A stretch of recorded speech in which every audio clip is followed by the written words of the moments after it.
ಬೆಂಗಳೂರಿನಲ್ಲಿ ವಾಸ ಮಾಡ್ತಾ ಇರುವಂತಹ ಜನರಿಗೆ ಒಂದು ಗುಡ್ ನ್ಯೂಸ್ ಇದೆ. ಪ್ರಮುಖವಾಗಿ ಬೆಂಗಳೂರಿನಲ್ಲಿ ವಾಸ ಮಾಡ್ತಾ ಇರೋರು, ಮನೆ ಕಟ್ತಾ ಇರೋರಿಗೆ ಒಂದು ಗುಡ್ ನ್ಯೂಸ್ ಅಂತ ಹೇಳಿದ್ರು ಕೂಡ ತಪ್ಪಾಗ್ಲಿಕ್ಕಿಲ್ಲ. ಬೆಂಗಳೂರು ನಿವಾಸಿಗಳೇ, ನಿಮಗಿದು ಗುಡ್ ನ್ಯೂಸ್. ಗ್ಯಾರಂಟಿ ನ್ಯೂಸ್ ನಿಮ್ಮ ಮುಂದೆ ಆ ಗುಡ್ ನ್ಯೂಸ್ ಅನ್ನ ಇಡ್ತಾ ಇದೆ. ಬೆಂಗಳೂರಿನಲ್ಲೇ ಮನೆ ಕಟ್ಟೋ ಆಸೆ ಏನಾದರೂ ನಿಮಗಿದೆಯಾ? ಹಾಗಾದ್ರೆ ನಿಮಗೆ ಇನ್ನು ಮುಂದೆ ಯಾವುದೇ ರೀತಿಯ ಕಿರಿಕಿರಿ ಇರೋದಿಲ್ಲ. ಯಾಕೆ ಕಿರಿಕಿರಿ ಇರಲ್ಲ? ನಿಮಗೆ ಮನೆ ಕಟ್ಟೋಕೆ ಓಸಿಯೂ ಬೇಕಿಲ್ಲ, ಯಾರ ಕಾಟವೂ ಇಲ್ಲ. ಬೆಂಗಳೂರು ನಿವಾಸಿಗಳಿಗೆ ಸರ್ಕಾರದಿಂದಲೇ ದೀಪಾವಳಿ ಗಿಫ್ಟ್ ಅನ್ನ ನೀಡಲಾಗಿದೆ. ಬಡವರು ಮತ್ತು ಮಧ್ಯಮ ವರ್ಗದವರಿಗೆ ರಾಜ್ಯದಿಂದ ಸಿಹಿ ಸುದ್ದಿ ಸಿಗ್ತಾ ಇದೆ.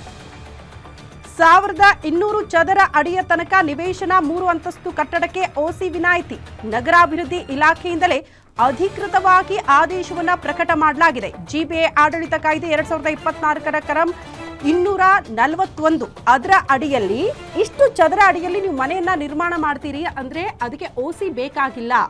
ಇಷ್ಟು ದಿನಗಳ ಕಾಲ ಓಸಿ ಬೇಕಾಗಿತ್ತು. ಮನೆಗಳನ್ನು ಕಟ್ತೀರಿ ಅಂದ್ರೆ ಪರ್ಮಿಷನ್ ಕೂಡ ಬೇಕಾಗಿತ್ತು. ಬಟ್ ಅದೆಲ್ಲದಕ್ಕೂ ಕೂಡ ಈಗ ವಿನಾಯಿತಿಯನ್ನ ನೀಡಲಾಗಿದೆ. ಹಾಗಾಗಿ ಇನ್ನು ಮುಂದೆ ಬೆಂಗಳೂರಿನಲ್ಲಿ ಇಷ್ಟು ಚದರ ಅಡಿಯಲ್ಲಿ 1200 ಚದರ ಅಡಿಯಲ್ಲಿ ಮನೆಯನ್ನ ನಿರ್ಮಾಣ ಮಾಡ್ತೀರಿ ಅಂತ ಆದ್ರೆ ಅದಕ್ಕೆ ಯಾವುದೇ ರೀತಿಯ ಓಸಿ ಅಗತ್ಯ ಇರೋದಿಲ್ಲ. ಅಧಿಕೃತವಾಗಿ ಅದಕ್ಕೆ ಒಂದು ರೀತಿ ಪರ್ಮಿಷನ್ ಸಿಕ್ಕಂಗೆ ಅನ್ನುವಂತಹ ವಿಚಾರಗಳನ್ನು ಅಧಿಕೃತವಾಗಿ ಜಿಬಿಎನೇ ಹೊರಡಿಸ್ತಾ ಇದೆ.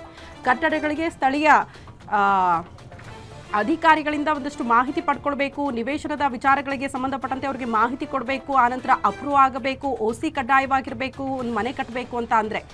ಬಟ್ ಇನ್ನು ಮುಂದೆ ಓಸಿ ಅಗತ್ಯ ಇಲ್ಲ. ಇಷ್ಟು ಚದರ ಅಡಿಯಲ್ಲಿ ನೀವು ಮನೆ ಕಟ್ತೀರಿ ಅಂದರೆ 3 ಅಂತಸ್ತು ಕಟ್ಟೋದಕ್ಕೂ ಕೂಡ ವಿನಾಯಿತಿಯನ್ನು ನೀಡಲಾಗಿದೆ. ಅದಕ್ಕೆ ಸಂಬಂಧಪಟ್ಟಂತೆ ಅಧಿಕೃತ ಆದೇಶವನ್ನು ಹೊರಡಿಸಲಾಗಿದೆ.